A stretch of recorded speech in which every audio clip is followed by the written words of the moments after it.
ఇవాళ నేను చేస్తున్న recipe chana dal chicken curry ఎలా చేయాలో చూద్దాం. ఇప్పుడు స్టవ్ మీద ఒక ప్యాన్ పెట్టుకొని ప్యాన్ వేడైనాక ఒక 4 టేబుల్ స్పూన్స్ ఆయిల్ వేసుకున్నాను. నూనె వేడైనాక ఒక 2 మీడియం సైజ్ ఉల్లిపాయలని కట్ చేసుకొని వేసుకున్నాను. ఇప్పుడు ఒక 5 పచ్చిమిర్చిని ఇప్పుడు కొంచెం కరివేపాకు కూడా వేసుకొని బాగా మిక్స్ చేసుకోవాలి. ఇప్పుడు తగినంత పసుపు అలాగే తగినంత ఉప్పు వేసుకొని బాగా మిక్స్ చేసుకోవాలి.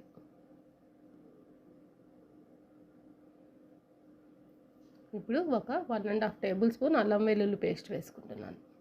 2 టేబుల్ స్పూన్స్ టమాటా ప్యూరీ వేసుకున్నాను. వేసుకొని బాగా మిక్స్ చేసుకోవాలి.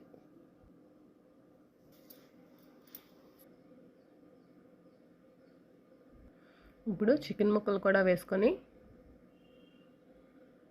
బాగా మిక్స్ చేసుకోవాలి. నేను వేసుకుంటుంది బోన్లెస్ చికెన్.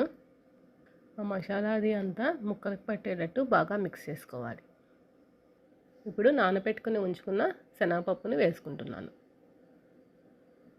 నేను వేడి నీళ్ళలో నానబెట్టుకున్నాను అంతే. వేసుకొని బాగా మిక్స్ చేసుకొని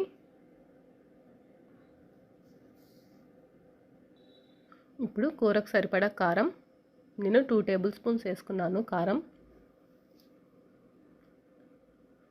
పచ్చిమిర్చి కూడా వేసుకున్నాను కాబట్టి కారం మీకు రుచికి సరిపడా వేసుకోండి.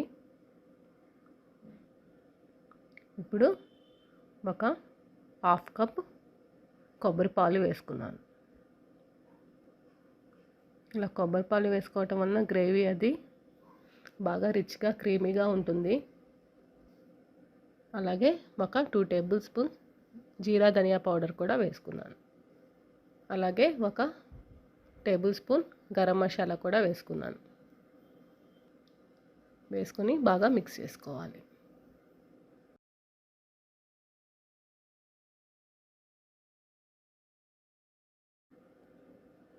చివరగా కొత్తిమీర కూడా వేసుకొని